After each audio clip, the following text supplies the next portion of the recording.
தமிழீழத்தை கேட்டு போராடிய இயக்கங்கள் அல்லது இளைஞருடைய தமிழீழத்துக்காக போராடிய இயக்கங்கள் இவர்களுடைய அதில் ஒரு சின்ன திருத்தம் இருக்கிறனால தான் தயங்கினேன்.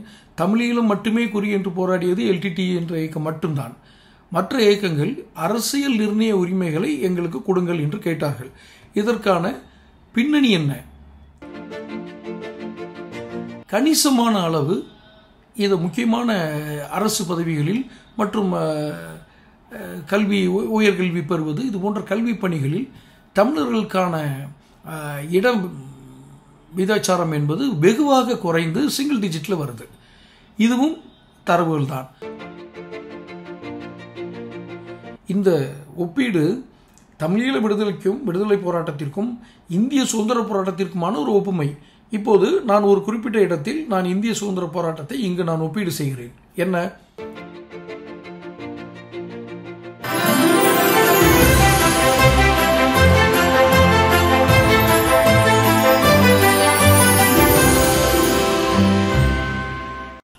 தமிழகம் டைம்ஸ் நேயர்களுக்கு எனது அன்பான வணக்கங்கள். ஈழ விடுதலை போராட்டமும் இந்திய சுதந்திர போராட்டமும் என்ற தலைப்பில் இந்த காணொலியை நான் பதிவிடுவதற்கான முக்கிய காரணம், சென்ற வாரம் நான் பதிவிட்ட ஒரு காணொலி இலங்கை பற்றிய ஒரு காணொலியை நான் வெளியிட்டிருந்தேன். அந்த காணொலியில் இலங்கையினுடைய முன்னாள் ஜனாதிபதியை சந்தித்ததையும் அதன் மூலம் ஏற்பட்ட ஒரு சில என்னுடைய மன நிகழ்வுகளையும் நான் குறிப்பிட்டிருந்தேன். முக்கியமாக திரு பிரபாகரன் அவர்கள் இந்திய இலங்கை ஒப்பந்தத்திற்கு பிறகு இந்தியாவிற்கு எதிராக அவர் நடந்து கொண்ட விதம், அவர் டெல்லியில் அசோகா ஹோட்டலில் வைத்து தப்பிக்க நினைத்தாரா, மிரட்டப்பட்டாரா, அதாவது நிர்பந்தப்படுத்தப்பட்டு இந்திய இலங்கை ஒப்பந்தத்தில் கையெழுத்து வாங்கினார்களா என்பது போன்ற கேள்விகளோடு அந்த காணொலியை நான் வெளியிட்டிருந்தேன். அது முன்னாள் மத்திய அமைச்சர் மணிசங்கர் ஐயருடைய புத்தகத்திலிருந்து எடுத்த ஒரு நிகழ்வு. ஆனால் இந்த காணொலிக்கு நிறைய எதிர்வினைகள் வந்திருக்கிறது. என்னோட கமெண்ட் பாக்ஸில் பார்த்தீங்கன்னா, அது தவறு, இந்தியாவுடைய ஒரு துரோகத்தினால்தான் எல்டிடி வீழ்த்தப்பட்டது, இந்தியா அதுக்கு துரோகம் செய்தது, அன்ற ஆட்சியில் இருந்த காங்கிரஸ் கட்சி அதற்கு உறுதுணையாக இருந்தது, காரணம் அன்றைக்கு காங்கிரசினுடைய மூத்த தலைவர் ராஜீவ்காந்தி கொல்லப்பட்டது ஒரு காரணமாக இருந்தது என்று பலவிதமான பின்னூட்டங்கள் எனக்கு வந்து சேர்ந்தன. அதன் அடிப்படையில் நான் இந்த காணொலியை அமைக்கிறேன். இந்திய சுதந்திர போராட்டமும் ஈழ விடுதலை போராட்டமும் ஒரே வகையை சேர்ந்ததா என்றால் இல்லை. அடிப்படையில் நான் அறிந்த வரையில், எனது சிற்றறிவுக்கு எட்டிய வரையில், இலங்கை போராட்டம், தமிழீழத்தை கேட்டு போராடிய இயக்கங்கள் அல்லது இளைஞருடைய தமிழீழத்துக்காக போராடிய இயக்கங்கள் இவர்களுடைய அதில் ஒரு சின்ன திருத்தம் இருக்கிறனால தான் தயங்கினேன். தமிழீழம் மட்டுமே குறி என்று போராடியது எல்டிடி என்ற இயக்கம் மட்டும்தான். மற்ற இயக்கங்கள் அரசியல் நிர்ணய உரிமைகளை எங்களுக்கு கொடுங்கள் என்று கேட்டார்கள். இதற்கான பின்னணி என்ன? இந்த ஈழ போராட்டம் ஆரம்பித்ததற்கான பின்னணி என்ன? ஏன் தனியீழம் என்பதை நோக்கி இந்த இயக்கங்கள் நகன்றன, அதை இலக்காக வைத்தன என்பதற்கு எனக்கு அறிந்த வரையில் ஒரு சான்று கூறுகிறேன். 1950களில், அதாவது காலனி ஆதிக்கத்தில் இருந்து இலங்கை விடுபட்ட பிறகு அங்கு பாதிக்கும் மேலாக, அதாவது 50% மேலாக கல்வியிலும் உயர்கல்வியிலும் அரசு வேலைவாய்ப்பிலும் தமிழர்கள் நிலை பெற்றிருந்தார்கள். இப்படி 50% மேலாக நிலை பெற்றிருப்பது என்பது இந்த சிங்களம் பேசும் இலங்கை வாசிகளுக்கு ஒரு சின்ன உறுத்தலை ஏற்படுத்துகிறது. ஏனென்றால் அவர்கள் தாம் மட்டுமே இந்த மண்ணின் மைந்தர்கள் என்று நினைக்கிறார்கள். இதுதான் அடிப்படையில் இந்த போராட்டத்திற்கான ஒரு அடிக்கோடு என்று வைத்துக் கொள்ளலாம். இதுதான் கருப்பொருள். இப்போது இதெல்லாம் நான் தரவுகள் அடிப்படையில் கூறுகிறேன். இப்போது என்ன ஆகிறது? அந்த 1960களுடைய மத்தியிலும் 70னுடைய ஆரம்பம் ஆகும்போதும் கணிசமான அளவு இது முக்கியமான அரசு பதவிகளில் மற்றும் கல்வி உயர்கல்வி பெறுவது இது போன்ற கல்வி பணிகளில் தமிழர்களுக்கான இடம் விதாச்சாரம் என்பது வெகுவாக குறைந்து சிங்கிள் டிஜிட்டில் வருது. இதுவும் தரவுகள் தான். ஆனால் இன்னொரு தரவை நான் சொல்லியாக வேண்டும். அங்கே நம்ம இலங்கையில் தமிழர்களுடைய பெயர்களில் நிறைய மைதானங்கள், கட்டிடங்கள், தமிழர்கள் சில அல்ல, சுப்ரீம் கோர்ட் நீதிபதியாக வருவது, இது போன்ற நிகழ்வுகளும் அங்கு நடந்திருக்கிறது. அங்கு விகிதாச்சாரம் அல்லது மக்கள் விகிதாச்சாரம் மிகவும் குறைந்தது என்பதனால் போராட்டங்கள் ஆரம்பித்தது என்று ஒரு பொருள் எடுத்துக்கொண்டால், அடுத்து இந்த விகிதத்தை நாம் பார்க்க வேண்டும். அங்கிருக்கும் மிகப்பெரிய கிரிக்கெட் மைதானம் ஒரு தமிழருடைய பெயரில் இருக்கிறது, செல்லத்துறை என்று நினைக்கிறேன், அது சரியாக ஞாபகம் இருந்தால். உச்ச நீதிமன்ற நீதிபதியாக தமிழர்கள் இருக்கிறார்கள் என்றால், இட ஒதுக்கீடு என்பது தமிழர்களுக்கு எங்கும் மறுக்கப்பட்டு இருந்தால் எப்படி ஒரு உச்ச நீதிமன்ற உயர்நீதிமன்ற இலங்கையினுடைய உச்ச நீதிமன்ற உயர்நீதிமன்ற நீதிபதியாக ஒரு தமிழர் வர முடியும் என்று சிங்களவருடைய கேள்வி. இன்று நான் சமகாலங்களில் நான் உரையாடியதை வைத்து நான் கூறுகிறேன். மிற்றதெல்லாம் தரவுகள் தான். இப்போ ஆயுத கலாச்சாரம் எடுத்து அது ஆயுத கலாச்சாரமாக ஆயுதம் ஏந்திய போராட்டமாக மாறுவதற்கும் அவர்களுடைய விடாப்பிடியான கொள்கைகள் தான் காரணம் என்று வைத்துக்கொண்டால் கூட, அப்படி விடாப்பிடியான கொள்கைகளுடன் ஒரு இலங்கை அரசாங்கம் இருந்திருக்கிறது என்றால், அந்த விடாப்பிடியான கொள்கைக்கு நாம் ஆயுதம் எடுத்தது தான் சரி என்று எடுத்துக்கொள்ள முடியுமா? இந்த இடத்தில் நிறைய கேள்விகள் வரும். அவர்கள் தமிழர்களை கொன்று குவித்தார்கள், தமிழ் பெண்களை பாலியல் பலாத்காரம் செய்தார்கள், அத்துமீறினார்கள், அவர்களுடைய இடங்களை அபகரித்தார்கள் என்று பல விடயங்களை இங்கு அந்த தமிழீழ ஆதரவாளர்கள் கூறுவார்கள். நான் தமிழீழர் எதிர்ப்பு என்ற நிலைக்கு நான் சென்று விடவில்லை. இந்த ஒப்பீடு தமிழீழ விடுதலைக்கும் விடுதலை போராட்டத்திற்கும் இந்திய சுதந்திர போராட்டத்திற்குமான ஒரு ஒப்புமை. இப்போது நான் ஒரு குறிப்பிட்ட இடத்தில் நான் இந்திய சுதந்திர போராட்டத்தை இங்கு நான் ஒப்பீடு செய்கிறேன். என்ன, இந்திய சுதந்திர போராட்டம் எதற்காக ஆரம்பித்தது?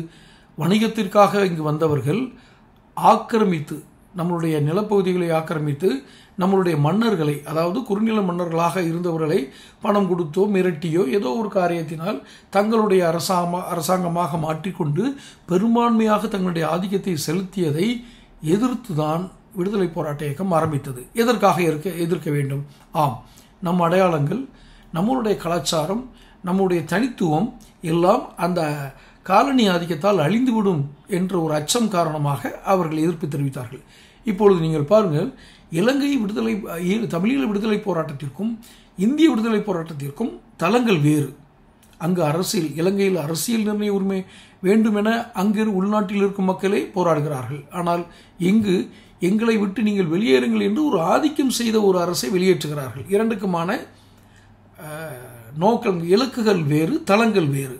ஆனால் எங்கு ஒப்பீடு வருகிறது? நான் இதேன் ஒப்பீடு செய்கிறேன் என்றால், இந்த இந்திய விடுதலை போராட்டத்தில் மகாத்மா காந்தி அவர்கள் பங்கெடுப்பு வந்த பொழுது, அவர் இங்கிலாந்து சென்று பாரிஸ்டர் பட்டம் பெற்று திரும்ப வந்து இந்திய சுதந்திர போராட்டத்தில் தன்னை ஈடுபடுத்தி கொண்ட பிறகு அவர் ஆரம்பித்த எத்தனையோ ஃபோரம் இயக்கங்கள், அதாவது திடீரென்று ஒத்துழையாமை இயக்கம், உப்பு சத்தியாகிரக இயக்கம், இது போன்ற ஏதோ ஒரு அனௌன்ஸ்மெண்ட் கொடுத்தாருன்னா அவர் ஒரு கரிஸ்மெட்டிக் லீடராக இருக்கிறதுனால இந்தியா முழுக்க அந்த அந்த உணர்வுகள் போய் எல்லோரையும் சென்றடையும். அவர்கள் உணர்வெழுந்து அந்த போராட்டத்திற்காக முன் வருவார்கள். ஆங்காங்கே இருக்கக்கூடிய தலைவர்கள், அந்தந்த மாநிலங்களில் இருக்கக்கூடிய தலைவர்கள் இதற்காக மக்களை திரட்டி காலனி அந்த ஆங்கில அரசுக்கு எதிராக போராடுவார்கள். இப்போது இந்த போராட்டம் சில இடங்களில் வன்முறையாக வெடித்த சம்பவங்கள் உண்டு. அப்படி வன்முறையாக வெடித்து விட்டது என்றால் அந்த இடத்திலேயே அந்த போராட்டத்தை நிறுத்தி விடுவார். யார்? மகாத்மா காந்தி. ஏன்? எந்த ஒரு இலக்கிற்கும் வன்முறை தீர்வாகாது என்பதை முற்றிலும் உணர்ந்தது மகாத்மா காந்தி. அவர் உலகத்துக்கே உணர்த்தியிருக்கிறார். இன்று நீங்கள் உலக வல்லரசாக கருதக்கூடிய அமெரிக்காவின் ஜனாதிபதிகள், முன்னாள் ஜனாதிபதிகள் கூட இந்தியாவிற்கு வந்தால் பார்க்க விரும்பும் ஒரு இடம் என்றால் மதுரையில் இருக்கக்கூடிய காந்தி மியூசியம். அவருடைய இறுதியாக அவர் சுடப்பட்ட போது அணிந்திருந்த ஆடை, அந்த இரத்தக்கரை படிந்த ஆடை, அவர் பயன்படுத்திய பொருட்கள் என்று ஒரு மியூசியம் இருக்கிறது, காந்தி மியூசியம் மதுரையில். அதை பார்க்க வருவார்கள். ஏனென்றால் காந்தியின் பால் கொண்ட ஈர்ப்பால், மகாத்மா காந்தியின் பால் கொண்ட ஈர்ப்பால். என்ன ஈர்ப்பு அவரிடம் இருந்தது? அகிம்சை என்ற ஆயுதம் ஏந்தாத போராட்டம். எதிரியை நெருக்கடி செய்ய வேண்டும், இதில் யாருக்கும் முரண்பாடு இல்லை. ஆனால் எப்படி நிர்பந்திக்கப்பட வேண்டும்? அவர்கள் இசைந்து அந்த நமக்கான இலக்கு அவர்களுடைய இசையுடன் பெற்றால் மட்டும்தான் நீண்ட காலத்திற்கு அந்த விடுதலை நிற்கும் என்ற அடிப்படை உணர்வு காந்தியிடம் இருந்தது. இது எந்த இடத்தில் ஈழப் போராட்டத்தில் ஈடுபட்ட எல்டிடி தலைவர் பிரபாகரன் அவரிடத்தில் இந்த எண்ணம் எப்போது கைவிட்டது என்று எனக்கு தெரியவில்லை. ஏன் இப்படி குறிப்பிடுகிறேன் என்றால், 20ஆம் நூற்றாண்டின் சிறந்த போராளி இயக்கமாக சர்வதேச உலகம் எல்டிடி இயக்கத்தை அறிவித்தது. ஏன் சிறந்த போராளி இயக்கம் என்று அறிவித்தார்கள் என்றால், அவர்கள் சிவிலியன்களை கொள்வதில்லை, அவர்கள் இராணுவத்தோடு மட்டுமே போராடுகிறார்கள். அப்போ அவங்க தெளிவாக தான் இருக்கிறாங்க. அப்படிங்கிற அந்த ஆஸ்பெக்டில் அவங்களுக்கு பெஸ்ட் போராளி இயக்கம் என்ற ஒரு ப்ரொட்டஸ்ட் டீம் ஃபோரம் அப்படிங்கிற ஒரு இடத்தை கொடுத்தாங்க. ஆனால் காலப்போக்கில் சர்வதேச அளவில் தமிழீழம் மீதும் தமிழ் பேசும் இலங்கை மக்கள் மீதும் சர்வதேச நாடுகள் கொண்ட ஒரு அக்கறை, ஒரு அபிமானம், ஒரு அவர்களுக்கு ஆதரவான ஒரு மனநிலை, இதை கையகப்படுத்தி சரியான திசையில் கொண்டு சென்று இந்த விடுதலையை அடைய பிரபாகரன் அவர்கள் தவறிவிட்டார்களோ என்ற ஒரு சின்ன அச்சம் எனக்கு, மன்னிக்கணும், சின்ன ஒரு சந்தேகம் எனக்கு நிகழ்கிறது. என்ன காரணம்? நீங்கள் போராட்டத்தை ஆயுதம் ஏந்திய போராட்டம் ஆரம்பித்தது, உள்நாட்டு கலவரம் வெடித்தது 82, 83. சர்வதேச ஊடகங்களோ செய்தி ஊடகங்களை தவிர, வானொலியை தவிர வேறென்றும் பெரிதாக ஊடக வெளிச்சம் இல்லாத ஒரு காலங்கள்.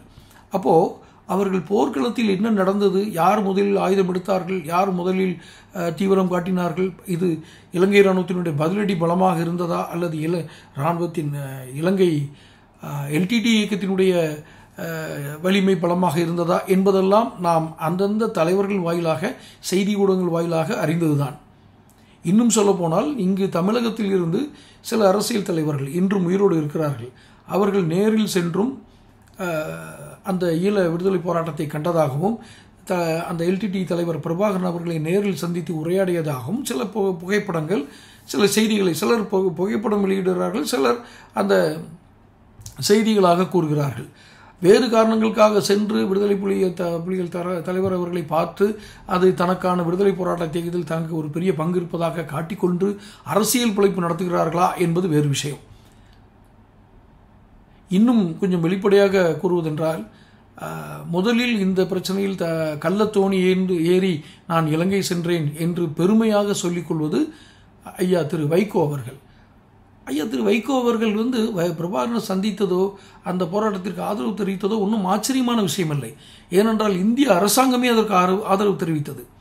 ஒரு புவி சார்ந்த அரசியலில் வேறொரு நாடு உள்ளே வந்துவிடக்கூடாது, நாம் இந்த இயக்கத்தை, இந்த இந்திய வம்சாவளியை காப்பதற்கு ஆயுதங்களையும் இராணுவ பயிற்சியும் கொடுத்தது இந்திரா காந்தியினுடைய அரசு. இதை யாரும் மறுக்க முடியாது. காங்கிரஸ் அரசு யாரும் மறுக்க முடியாது. ஒரு மாபெரும் பிழையை இந்தியாவும் செய்தது. காரணம், அன்றே இவர்களுக்கு மகாத்மா காந்தியினுடைய நாடு, இது நாம் ஆயுதமேந்திய போராட்டத்தினால் ஒருபோதும் உலகத்தில் ஒரு விடுதலையை பெற்றுவிட இயலாது, நாம் வேறு சில இசைவு தெரிவிக்கும் அளவுக்குமான அணுகுமுறைகளை கையாள வேண்டும் என்று இந்திய அரசாங்கம் அன்று ஆட்சியில் இருந்தவர்கள், இந்திய அரசியல் தலைவர்கள் செய்திருக்க வேண்டும். இவர்கள் செய்த மாபெரும் பிழை, ஒரு பகைமையை அன்றே இவர்கள் உருவாக்கிவிட்டார்கள். அவர்களுக்கு ஆயுதமேந்தியவர்களிடம் மேலும் ஊக்கமுட்டுவது போல ஆயுதங்களை வழங்குவதும், ஆயுதங்கள் வாங்குவதற்கு பணம் கொடுப்பதும் மிக பகிரங்கமாக பட்டவர்த்தனமாக நடந்தது. பிரபாகரன் மதுரை வீதிகளில் கார்களில் வலம் வந்தார். அன்றைய இளைஞர்களுக்கு அவர் ஹீரோவாக தெரிந்தார். இலங்கையினுடைய ஒரு துறைமுகமோ இராணுவ தளமோ பிடிக்கப்பட்டால் எல்டிடி இயக்கத்தினால் போரிட்டு அந்த இடத்தை பிடித்து விட்டது என்ற செய்தி வந்தால் இங்கிருக்கும் இளைஞர்களுக்கு மிக கொண்டாட்டமாக இருக்கும். அன்றைய இளைஞர்களில் நானும் ஒருவன். அது ஒரு ஹீரோயிசம். ஒரு தரவுகளை கேட்டு புலகாங்கிதம் அடையும் ஒரு இளைஞனுடைய மனோபாவம். அன்றைய இருக்கும் அரசியல்வாதிகளும் அதே மனோபாவத்தில் இருந்தார்கள், அதே மனநிலையில் இருந்தார்கள் என்று கருதுமானால் அது பக்குவமற்ற அரசியல் தலைவர்களை இந்தியா கொண்டிருந்தது என்ற துரதிர்ஷ்டவசமான கருத்து தான் நிலவும். காரணம், நம் அண்டை நாடு நாம் விடுதலை போராட்டத்தில் எப்படி பங்கேற்றோம், இந்தியா எப்படி விடுதலை பெற்றது, அதே காலனி ஆதிக்கத்தில் இருந்த இலங்கை எப்படி வெளியே வந்தது, இன்று அங்கு ஒரு உள்நாட்டு கழகம் ஏற்படுகிறது. அது அந்த நாட்டினுடைய உள்நாட்டு பிரச்சனை என்று நாம் விட்டுவிட முடியாது. பாதிக்கப்படுவது இந்தியா வம்சாவளி. அவர்களை எப்படி அணுகுமுறை கொண்டு அவர்களுக்கு இசைந்த ஒரு தீர்வினை அடைய முடியும் என்று மிக பக்குவமாக சிந்திக்க தெரிந்த தலைவர்கள் அன்று இல்லையோ என்ற ஒரு சந்தேகம் எழுகிறது. காரணம், இங்கு இருப்பவர்களெல்லாம் உணர்ச்சி தூண்டுபவர்களாகவும் உணர்வுபூர்வமாக பேசுவதிலும் ஐயா வைகோ அவர்கள் எப்போதுமே இலங்கை மக்களையும் தமிழ் பேசும் இலங்கை தமிழர்களை பற்றி பேசும்பொழுது கழுத்தில் இருக்கும் துண்டை வாயில் அடைத்து கொண்டு வாயை புத்தி அழுவார். அவருடைய உணர்வினை நான் குறைத்து மதிப்பிடவில்லை. ஆனால் ஒரு விஷயம் எனக்கு கடைசி வரை புரியவில்லை. இலங்கையிலிருந்து அகதிகளாக வந்து நமது எல்லை மாவட்டமான ராமநாதபுரம் மாவட்டம் மண்டபத்தில் முகாம் இன்றும் தனியாக இருக்கிறது. அகதிகள் முகாம் தனியாக இருக்கிறது. ஒரு விலங்குகள் கூட வாழ முடியாத ஒரு முகாமாகத்தான் அந்த முகாம் இருக்கும். அந்த முகாமுக்கு அதிகாரியாக வருபவர்கள் எல்லாம் பனிஷ்மெண்ட் டியூட்டி தான். இது ஊருக்கே தெரியும். அந்த முகாமில் அந்த வந்த குடும்பங்களில் இருந்து ஒரு உறவையாவது தனது மகன் வையாபுரிக்கு திருமணம் செய்து வைத்திருந்தால் நான் கூறுவது சற்று வியப்பாக இருக்கலாம் உங்களுக்கு. இதை என்னுடைய உண்மைத்தன்மையை சற்று யோசித்து பாருங்கள். இலங்கை தமிழருக்காக நீங்கள் வாய்ப்புத்தி அழுவதும் இங்கு கூக்குரல் இடுவதும் கள்ளத்தோணி ஏறி பிரபாகரை சந்தித்ததிலும் என்ன லாபம் சம்பாதித்தீர்கள்? அதற்கு பதிலாக ஒரு ராஜ்ய ரீதியான அணுகுமுறை, அதே நேரத்தில் ஒரு இலங்கை அகதிகள் இங்குள்ள தொப்புள் குடி உறவு என்றெல்லாம் இன்று கூறிக்கொண்டிருக்கும் சீமான் வரை நான் கேட்கிறேன். அவர்களோ அவர்களை சார்ந்த பின்பற்றாளர்களோ இவர்களை இலங்கை அகதிகளிடமிருந்து ஒரு வாழ்க்கை துணையை தேர்ந்தெடுத்திருந்தால் அவர்கள் இந்திய வம்சாவளி என்பதை விட இந்திய குடியுரிமை கிடைத்திருக்கும். ஏன் அதை தவறவிட்டார்கள்? வெறும் மேடையில் புலம்புவதும் அல்லது இதுபோல் கள்ளத்தோணியை நீ போய் பார்த்துட்டு வந்தேன்னு சொல்றதிலையும் என்ன பிரயோஜனம் இருந்தது? உங்களுக்கு அரசியல் முதிர்ச்சியும் பிரச்சனையை தீர்க்க வேண்டும் என்ற உண்மையான நோக்கமும் இருந்தால் அவர்களுக்கு எந்த வழி சரி என்று காட்டியிருக்க வேண்டும். அத்தனையும் பிழையாக செய்தது இந்திய அரசு. ஆயுத பயிற்சி அளித்தது சரியான முறையா? அது அந்த நாட்டினுடைய உள்நாட்டு விவகாரம், உள்நாட்டு கலகப்போர். நீங்கள் தலையிட்டிருக்க வேண்டும். நான் தலையிட வேண்டாம் என்று சொல்லவில்லை. பாதிக்கப்படுவது இந்திய வம்சாவளி. நீங்கள் நெஞ்சுக்கு நேராக போய் நின்று கேளுங்கள். இது இந்திய வம்சாவளி. இவர்களுக்கு ஏதாவது ஒன்று நடந்தால் நாங்கள் சும்மா வேடிக்கை பார்த்து கொண்டிருக்க முடியாது. இதை சொன்னவர் அன்றைய பிரதமர் இந்திரா காந்தி உயிரோடு இருக்கும்போது இதை கூறுகிறார். இந்த நிலைப்பாட்டை எடுத்த இந்திரா காந்தி இந்த ஆயுதங்களை இவர்களுக்கு கொடுப்பதோ, பணம் கொடுத்து ஆயுதம் வாங்கிக் கொள்ளுங்கள், உங்களுக்கான தேவையான ஆயுதங்களை நீங்கள் சர்வதேச அளவில் வாங்கிக் கொள்ளுங்கள் என்று பணம் உதவி செய்ததும் இந்தியாவில் இருக்கக்கூடிய குறிப்பாக தமிழக அரசியல் தலைவர்கள், இந்தியாவில் இருந்த அரசியல் தலைவர்கள். இப்போ பாருங்க, ஒரு நாட்டினுடைய இறையாண்மை கொண்ட ஒரு நாடு, நமது அண்டை நாடு, நமது வம்சாவளியினர் பெரும்பான்மையாக அங்கே இருக்கிறார்கள். நாம் எந்த வகையான அணுகுமுறை எடுத்திருக்க வேண்டும்? ஆக பிழை இங்கும் ஆரம்பிக்கிறது. இதை சாதகமாக எடுத்துக்கொண்ட பிரபாகரன் அவர்களுக்கும் 91 ராஜீவ்காந்தி படுகொலை செய்யப்படும் வரை இந்தியா தாம் செய்த தவறினை உணரவில்லை. இது இப்போ நான் இவ்வளவு நேரம் பேசிட்டு இருக்கிறது இலங்கையில் கொன்று குவிக்கப்பட்ட லட்சக்கணக்கான தமிழ் உயிர்களுக்கு நான் இழிவுபடுத்துமாறு அது நியாயம் என்றோ அது போன்ற நிகழ்வை நான் அங்கீகரிக்கிறேன் என்றோ அர்த்தமில்லை. ஆனால் அது தவிர்க்க இயலாத நிலையாக மாறியதற்கு யார் காரணம்? இந்திய அரசும் ஒரு காரணம், அன்றைய ஆட்சியில் இருந்தவர்கள் ஒரு காரணம், இலங்கையில் ஆட்சியில் இருந்தவர்களும் ஒரு காரணம். கண்டும் காணாமல் விடுவது. அப்படின்னா என்ன பண்ணுவாங்க? அவங்க மற்ற நாடுகளில் போய் இராணுவ உதவியை நாடுவாங்க. இப்போ இந்தியாவுடைய பிரதமரே கொல்லப்பட்ட பிறகு இந்தியாவும் அந்த உதவி கரத்தில் சேர்ந்துருச்சு இலங்கை அரசாங்கத்துக்கு, இல்லையா? இப்போது இதுக்கு அப்புறம் கூட இந்திய பிரதமரை கொன்ற ஒரு இயக்கத்தோடு இந்தியா எப்படி இறையாண்மை உணர்வோடு அந்த இயக்கத்திற்கு ஆதரவளிக்க முடியாது. இருப்பினும் இங்கு அரசியல் பிழைப்பு நடத்துவதற்காக தமிழகத்தை சார்ந்த சில அரசியல்வாதிகள், குறிப்பாக ஐயா வைகோ அவர்கள், இன்னும் அவரை சார்ந்த திமுகவை சேர்ந்தவர்கள், இவர்கள் மிக தெளிவாக ஒரு விஷயத்தில் குறிப்பாக அவர்களுடைய விஷயம் இருந்தது என்னன்னா, அவர்களை ஆதரித்து உணர்ச்சி வசப்பட்டு பேச வேண்டும். காரணம், உணர்வு வயப்பட்ட வாக்காளர்களை மட்டும்தான் வாக்குச்சாவடிக்கு அழைத்து வந்து நமது கட்சி வெற்றி பெறும் என்ற ஒரு இலக்கிற்காக இவர்கள் அனைவரையும் இலங்கை தமிழர்கள் என்று கூறியே இங்கு இருக்கும் தமிழர்கள் மனதில் ஒரு விதமான உணர்ச்சி புலம்பை தூண்டி அந்த மனதிலேயே அவர்களை வாக்குச்சாவடிக்கு வரவழைத்து விடுவார்கள். இதில் உணர்ச்சி எழுச்சிமிக்க பேச்சாளர் யார் என்றால் ஐயா வைகோ அவர்கள். அன்று திமுகவில் இருந்தபோது, அதற்கு பிறகும் ஒரு எழுச்சி பேச்சாளர் தான். ஆனால் அவருடைய எழுச்சி பேச்சு ஈடுபடவில்லை. காரணம், அது பல்வேறு, அந்த இதுக்குள் நான் போக விரும்பவில்லை. அப்போது இந்திய விடுதலை போராட்டத்தில் எங்காவது அந்நிய தேசத்திலிருந்து ஆயுதங்கள் பெற்று ஒரு உள்நாட்டு ஆயுத குழுக்கள் போராடி இந்த இந்தியாவினுடைய சுதந்திரத்தை பெற்றதா அல்லது காலனி ஆதிக்கத்தை நீக்கியதா என்றால் நிச்சயமாக ஒரு குறிப்பிட்ட சதவீதம் ஆயுத போராட்டம் என்றால் இந்த போலீஸ் ஸ்டேஷன் தீ வைப்பது, அரசு கட்டடங்களுக்கு தீ வைப்பது போன்ற அளவுதான் மேலெழுந்த வாரியாக எனக்கு தெரிந்த ஒரு உச்சபட்ச போராட்டமாக இந்திய விடுதலை போராட்டம் இருந்திருக்கும். எங்கேனும் வெடிகுண்டுகளை வீசி கொள்வதோ அல்லது ஒரு ஆயுதங்களை துப்பாக்கிகளை ஏந்தி கொண்டு அவர்கள் இராணுவத்தை எதிர்த்து போராடுவதோ, காலனி ஆதிக்க இராணுவத்தை, அதாவது இங்கிலாந்து அரசாங்கத்தினுடைய ஆதிக்கத்தை எதிர்த்து போராடுவதோ கண்டதாக இந்திய சுதந்திர வரலாறு இல்லை. ஆங்காங்கே சுட்டு கொன்ற சம்பவங்கள் நடக்கும். அது மிக மிக அரிது. என்னவென்றால் வாஞ்சிநாதன் உணர்ச்சி வசப்பட்டு ஒரு ஜில்லா, அதாவது திருநெல்வேலி கலெக்டரை சுட்டுக் கொள்கிறார்.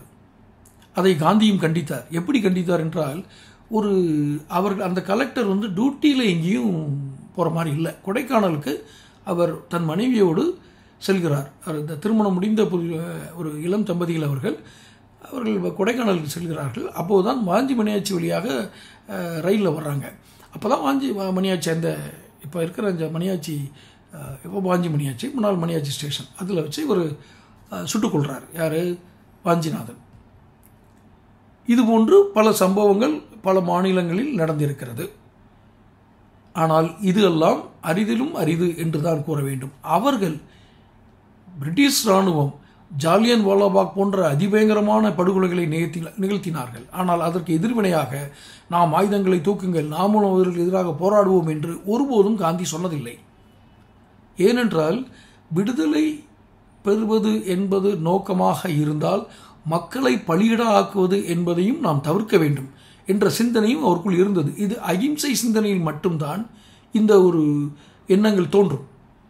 ஒரு அகிம்சாவாதிக்குத்தான் இந்த இலக்கில் தோன்றும். நாம் இலக்குகளுக்காக ஆயுதங்களை ஏந்தினால் நாம் நமது மக்களை பலியாக்கி களத்தில் பலியாக்க நேரிடும். அப்படி ஒரு சூழ்நிலை ஏற்படுமானால், ஒரு யுத்தம் தொடங்குமானால், அந்த யுத்தத்தை எப்படி முடிப்பது என்று, யார் முடிப்பது என்பது யுத்தத்தின் கையில் சென்றுவிடும். மூன்றாம் நாடுகள் வரும். அந்நியர்களுக்கு நாம் தலைவணங்க வேண்டியது வரும். அந்த நமது நாட்டினுடைய எதற்காக போராடினோமோ அதை தவிர்த்து நாம் பொருளாதார இழப்பினை சந்திக்கும் நேரிடக்கூட வாய்ப்பு உள்ளது என்பதையெல்லாம் சிந்தித்து தான் எந்த கூட்டத்திலும் எந்த கட்டத்திலும் ஆயுத கலாச்சாரத்தை தனது கொள்கையாக அல்லது அதை தூண்டும் விதமாக காந்தியடிகள் பேசியதே இல்லை. இதற்கு காரணம் அதுதான். அப்போது இந்திய விடுதலை போராட்டம் எந்த இடத்திலும் ஒரு நாட்டில் இருந்து அந்நிய சக்திகளை அகற்றுவது என்பது, இன்னொரு பக்கத்தில் பார்த்தால் ஒரே நாட்டுக்குள் இருந்து அந்த நாட்டில் அரசியல் நிர்ணய உரிமைகளை பெறுவது என்பதும் ஒரு நாட்டில் அந்நிய சக்தியை அகற்றுவதும் என்பதும் ஒரே தளத்தில் அல்ல. அந்நிய சக்திகளை அகற்றுவது என்பதற்கு பெரும் வலிமை வேண்டும். அந்த வலிமை என்பது எதில் இருக்க வேண்டும் என்பதில் தான் அந்த காந்திக்கு ஒரு உறுதியான கருத்து இருந்தது. என்ன? நான் அகிம்சா வழியிலேயே இந்த விடுதலை பெற்றுத் தருவேன் என்று சொன்னார். அந்நிய சக்தியை அகற்றினார். நீங்கள் உள்நாட்டில் உங்களுடைய உரிமைகளை பெறுவதற்கு தனிநாடு வேண்டும் என்று கேட்டது வரைக்கும் நியாயம் என்று நான் கூறுவேன். ஏனென்றால் அந்த அளவிற்கு அவர்களுடைய விகிதாச்சாரம், எங்கள் இலங்கையில் சொல்கிறேன், விகிதாச்சாரம் குறைந்திருந்தது. ஆனால் எந்த இடத்திலும் ஆயுதம் எடுக்கும் அளவுக்கு அவர்களுக்கு என்ன நிர்பந்தம் வந்தது?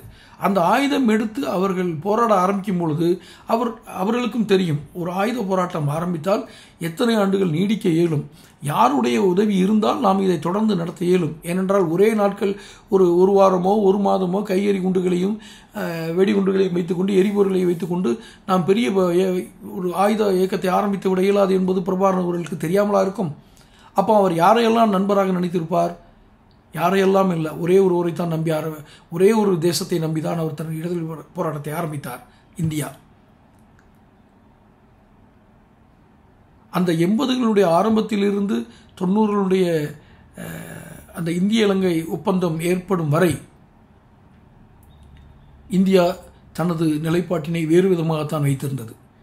விடுதலை புலிகளுடன் இணக்கமாக இருந்தது. இணக்கமாக இருந்தோம் என்ற ஒரே காரணத்திற்காகத்தான் இந்த சமாதான உடன்படிக்கையை ஏற்படுத்தி இலங்கையில் அமைதி ஏற்படுத்தலாம் என்று ஒரு இராணுவம் வந்தது. ஒரு அயல்நாட்டு இராணுவம் வந்து நம் நாட்டில் அமைதியை ஏற்படுத்த வேண்டுமா என்று இலங்கையினுடைய மூத்த அரசியல்வாதிகள் எல்லாம் எதிர்த்த போதும் அப்போது பிரதமராக இருந்த ஜெயவர்தனே அந்த ஒப்பந்தத்தை ஏற்றுக்கொண்டு நீங்கள் இராணுவத்தை வரவழையுங்கள், எனக்காக செய்யுங்கள் என்று அவர் கூறினார். அதில் எதுவும் பின்னால் ராஜதந்திரம் இருந்ததா என்று தெரியவில்லை.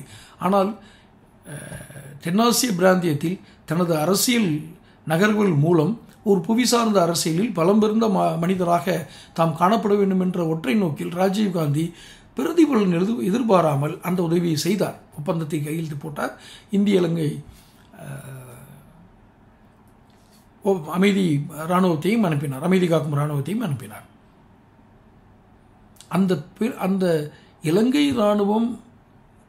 இராணுவத்திற்கும் விடுதலை புலிகள் இயக்கத்திற்கும் இடையில் நின்று சமாதானமாக இருந்து பிரித்துவிட வேண்டிய அல்லது சமாதானம் ஏற்படுத்த சென்ற இராணுவம் இலங்கை எல்டிடி இயக்கத்தோடு போராடும் அளவுக்கு எப்படி மிகப்பெரிய ஒரு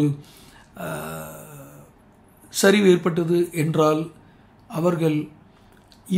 அவர்கள் கேட்டதும் இவர்களுடைய நோக்கத்தை மிக சரியாக புரிந்து கொள்ளாமல், அதாவது திரு பிரபாகரன் அவர்களுடைய நோக்கத்தை மிக சரியாக புரிந்து கொள்ளாமல் துல்லியமாக கணிக்க தவறியதின் விளைவுதான் இவர்கள் அவர்களுடைய மோதல் ஆரம்பித்தது. காரணம், அவர் தன்னுடைய கொள்கையில் மிக உறுதியாக இருந்தார் என்று தான் சொல்ல வேண்டும். பிடிவாதமாக இருந்தார் என்று சொல்வதை விட உறுதியாக இருந்தார்.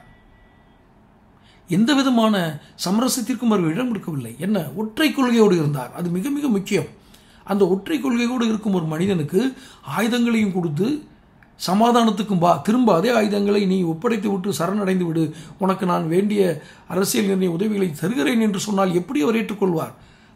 அதை கணிக்க தவறியதன் விளைவு அவர் தன் உயிரை பலியாக கொடுத்தார். யார்? இந்திய பிரதமர். அதன் பிறகு என்ன, இந்தியாவினுடைய உதவி அவர்களுக்கு கிடைக்காது என்று தெரிந்துவிட்டது.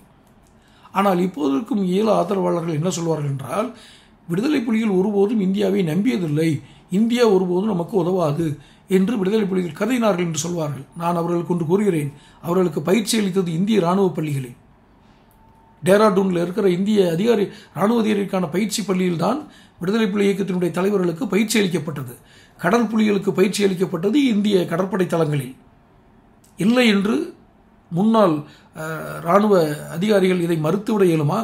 கப்பற்படை அதிகாரிகளோ இராணுவ தரைப்படை அதிகாரிகளோ இதை மறுத்துவிட இயலுமா? நிச்சயமாக மறுக்க இயலாது அவர்கள். ஆனால் ஆதாரமற்று எந்த ஆவணங்களையும் வைத்துக் கொள்ளாமல் பயிற்சி அளித்தார்கள். இந்த தவறினை செய்தது யார்? அவர் ஆயுத பயிற்சி எடுப்பதற்கு துணிந்து உங்களிடம் கேட்டிருக்கலாம், பணம் கேட்டிருக்கலாம். ஆயுதம் வாங்குவதற்கு பணம் கொடுத்ததில் மறைந்த முதல்வர் எம்ஜிஆர் அவர்களும் ஒருவர். அதில் கருணாநிதி அவர்கள் பணம் குறைவாக கொடுத்தார், கொடுக்கவே இல்லை என்ற பொருள்தான் உண்டு. அவர் அப்படி எப்பொழுதுமே பெரிய தாராள மனப்பாங்கோடு எந்த பணத்தையும் அள்ளி வீசிவிட மாட்டார். மிகுந்த சிரத்தையுடன் யோசித்து தான் ஒரு வேலையை செய்வார். நான் குறைத்து மதிப்பிடவில்லை. ஆனால் எம்ஜிஆர் போன்ற தலைவர்கள் நிறைய பணம் கொடுத்தார்கள். இல்லை என்று சொல்ல முடியுமா? பிரபாகரன் எம்ஜிஆரை சந்தித்ததை மறிக்க இயலுமா? அப்போது இவங்களை எல்லாத்தையுமே வாழ இந்த வேலைகள் அனைத்தையும் செய்தது இந்தியா. ஸோ இங்கு தவறுகள் எங்கெல்லாம் நடந்திருக்கிறது பாருங்கள். ஆயுத கலாச்சாரம் அளவிற்கு அந்த இயக்கங்களை வளரவிட்டது இலங்கை அரசாங்கத்தினுடைய குற்றம். இலங்கை அரசாங்கத்தினுடைய அணுகுமுறையில் ஏற்பட்ட தடுமாற்றம், அனுபவமின்மை, முதிர்ச்சியான தலைவர்கள் இல்லாமை என்றுதான் நாங்கள் குற்றச்சாட்ட வேண்டும். காரணம், அன்றைய அரசியல்வாதிகள் ஒரு முரட்டுத்தனத்தோடு முரட்டு போக்கோடு இல அழிப்பு என்ற ஒரு சின்ன சிந்தனை அவர்களுக்கு உருவாயிருக்க வேண்டும். அப்போ அதனால்தான் ஆயுதம் எடுக்க வேண்டிய அளவுக்கு இவர்களை தூண்டிவிட்டிருக்கிறார்கள். ஆயுதம் எடுத்தவரை அடுத்தும் மேலும் மேலும் ஊக்குவித்து ஆயுதங்களை கொடுத்தது இந்தியா செய்த குற்றம். அதற்கு நமது பிரதமரை நாம் பலியாக்கினோம். அதன் பின்பு சுதாரித்துக் கொண்டோம். பின்பு இறுதி நாட்களில் கூட உடனடியாக விடுதலை புலிகள் இயக்கத்தை அழித்துவிட வேண்டும் என்று எந்த செயலிலும் இந்தியா ஈடுபடவில்லை. 2000ங்களுடைய ஆரம்பங்களில் 3வது நாடுகள் தலையீடு வரும்பொழுது இவர்கள் பல்வேறு விடயங்களை கூறுகிறார்கள். எங்கள் தமிழ் மக்கள் மிக மிக அதிகமாக பாதிக்கப்பட்டிருக்கிறார்கள், நாங்கள் ஒருபோதும் சிங்களவர்களோடு சேர்ந்து வாழ இயலாது என்று பிரபாகரன் அறுதியிட்டு கூறுகிறார். 3ஆம் நாடுகள் வந்து சமரசத்துக்கு வந்த 3ஆம் நாடுகளை பேச்சுவார்த்தைக்கெல்லாம் போகிறாரு, ஆனால் ஒப்பந்தத்தில் கையெழுத்து போட மாட்டார். அந்த சமயங்களில் ஆயுதங்களை சேகரிக்கும் காலமாக பயன்படுத்தியதாக எல்டிடி மீது ஒரு குற்றச்சாட்டு உண்டு. இன்றும் பெரும்பான்மையான ஈழ ஆதரவாளர்கள் ஒரே ஒரு விஷயத்தில் சொல்வார்கள், பிரபாகரன் செய்த அரசியல் பிழை. ஒரு அரசியல் இணக்கம் ஏற்பட்டு சமஷ்டி தீர்வு என்று கூறுவார்கள் அல்லவா, அதாவது அதிகார பகிர்வு கொண்ட ஒரு அரசாங்கத்தை நடத்துவதற்கும் அதில் முக்கியமாக எல்டிடி தலைவர் ஈடுபடுவதற்கும் பெரும்பான்மையான வாய்ப்புகளை இந்த நாடுகள் பெற்றுத்தர வந்தன.